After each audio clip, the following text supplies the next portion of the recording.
just such an eruption of the earth a million or more years ago was born Japan, land of the little people who grew to believe that in blood and iron lay the shortcut to greatness.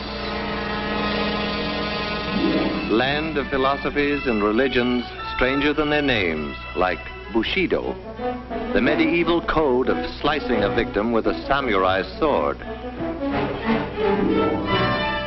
Hako Ichiu, which means the four corners of the world under a Japanese roof.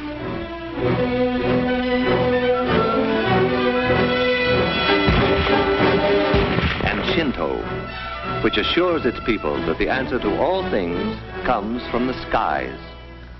The truth of that one they were to discover. Old Japan was primitive. The history of the new Japan is a story of successful copying.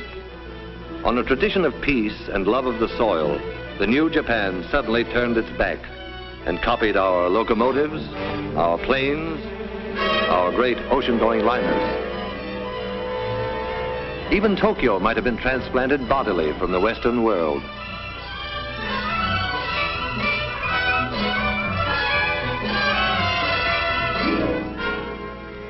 Japan's plans for world conquest were financed by the fine thread of an industrious caterpillar, woven into silk and stamped "Made in Japan" for its English-speaking customers.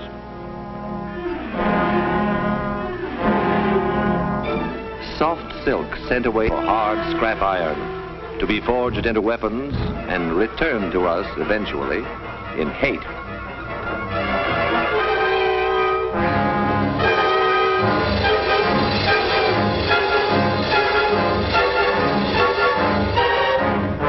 Made in Japan became a sentence of death.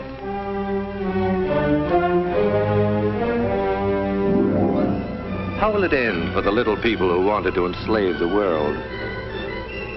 The answer to that was to come, like the answer to all things, from the skies. Only when it came, it was to be stamped, "Made in America," as it was, for instance, on Doolittle Day, when the Hornet, the first Shangri-La, pointed her prow right at the heart of Tokyo.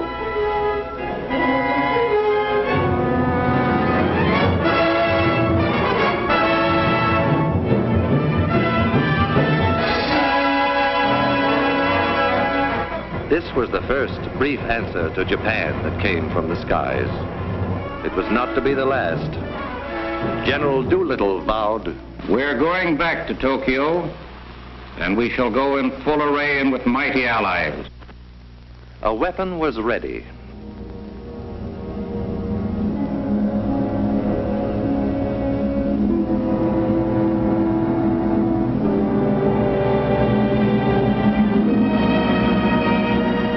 Through these forbidding doors, ceaselessly, day and night, come trains bearing the materials that skill weld, forge, and rivet into an instrument dedicated to the destruction of the enemy. This is only one of many plants that one day appeared where just the day before, it seemed, was pasture lands, or the place where they were building washing machines. When the workers reported for the first time, few of them guessed the exact nature of what they were building. They knew that a giant plane would result, but beyond that, it was largely conjecture. But then the day came, inevitably, when the pieces of their jigsaw began to fit together.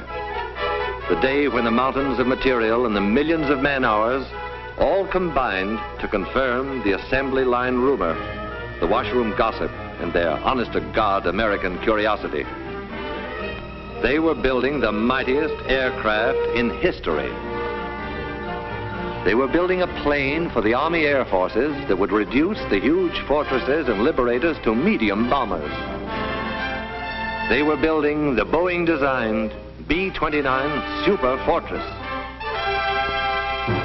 And this is how they built it.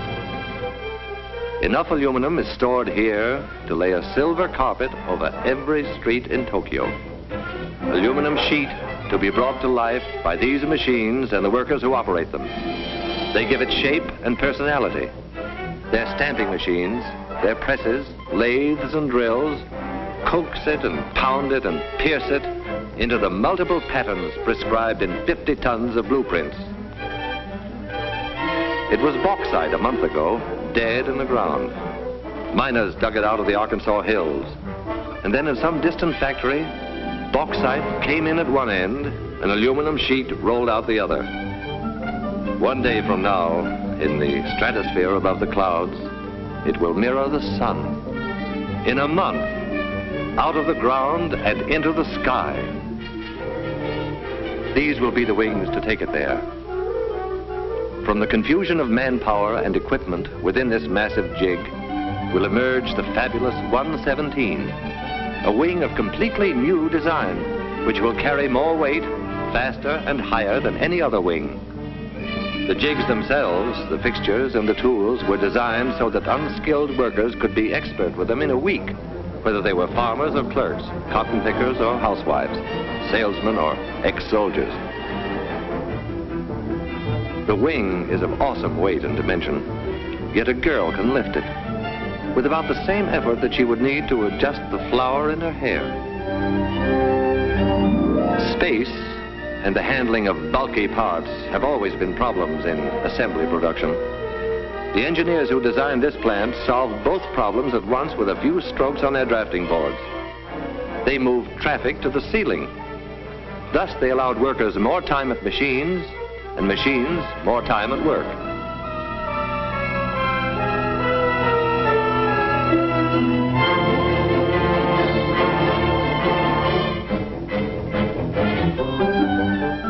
Here is the wing in a more advanced stage. If the workers imagined for a moment that they were in a shipyard, it would be understandable. The Mayflower was shorter from stem to stern than each of these wings from tip to tip.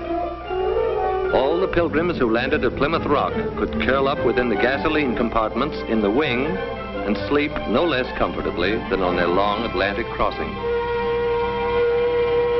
Each of these nacelles will encase an engine of 2,200 horsepower, 4 of them harnessed to one superfortress, 8,800 horsepower. What does that mean? Horsepower means more than 300 miles an hour.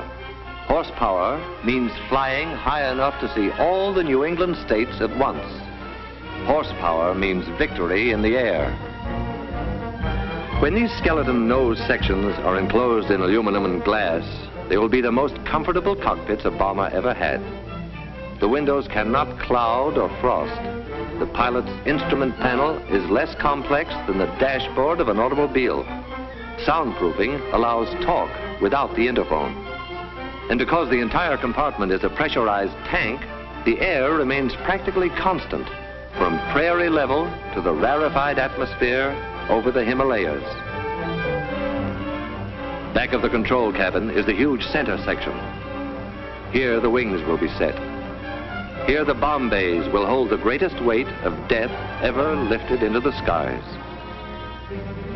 Toward the tail, another big pressurized chamber will house the rest of the crew, except the rear gunner, who has a cabin to himself. If in some stratospheric emergency, a crew member must travel between front and rear pressurized compartments, he can slither through this connecting tunnel. An armor glass observation blister. Durable, crystal clear, eyes of every superfortress.